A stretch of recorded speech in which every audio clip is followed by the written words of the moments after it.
Пасха-Мессе, в переводе на русский «Гусиное перо», древний татарский праздник, когда татарские девушки за работой, совместным ощипыванием гусей, отсюда и название, пели песни, шутили и отрабатывали мастерство. Праздник начинается с первого дня зимы и продолжается до тех пор, пока вся деревня не справлялась с урожаем белого пера.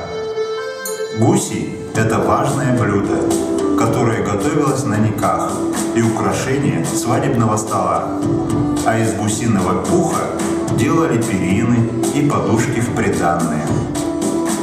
На празднике девушки на выданье соревнуются между собой в мастерстве. Их труды оценивают старшие женщины, а холостые парни кружат соколами вокруг дома, выглядывая девушек, подкрадываясь к окнам и выдумывая срочные поручения, чтобы хоть на минутку побывать в самом доме.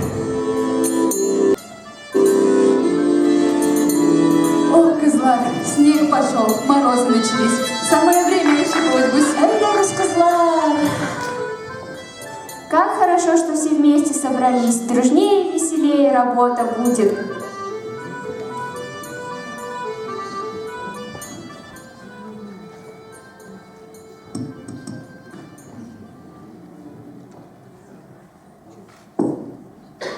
Kaz kanadı kat kat bula, ir kanadı at bula. Kaz kanadı kat kat bula, ir kanadı at bula. Şiirlerde bir kup yersen, söyler yarın yad bula. Şiirlerde bir kup yersen, söyler yarın yad bula.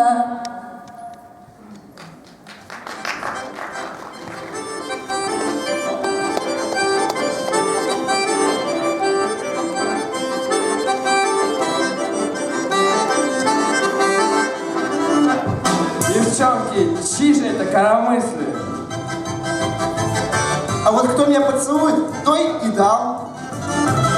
Я у тебя и так заберу.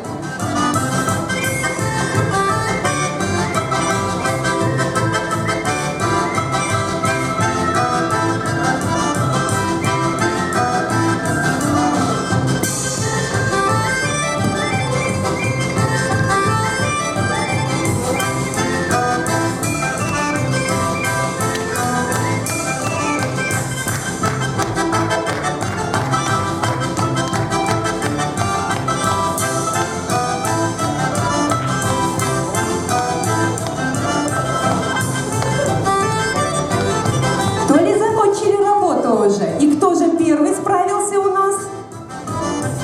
Bilgilerini beden Ayşulu kızımız bikte matur ettirip şimdi kaldanı şistaydım şistartıp koydu da indi bikte молодец kız bulgan indi. Ой, доченька, какая ты у меня умничка. Молодец, раньше справилась с работой. Умничка, ну раз так хорошо справились с работой, ощипали гусей, значит, пора уже и праздновать. Это же праздник гусиного пера. Будет замечательный урожай, будут подушки на приданое.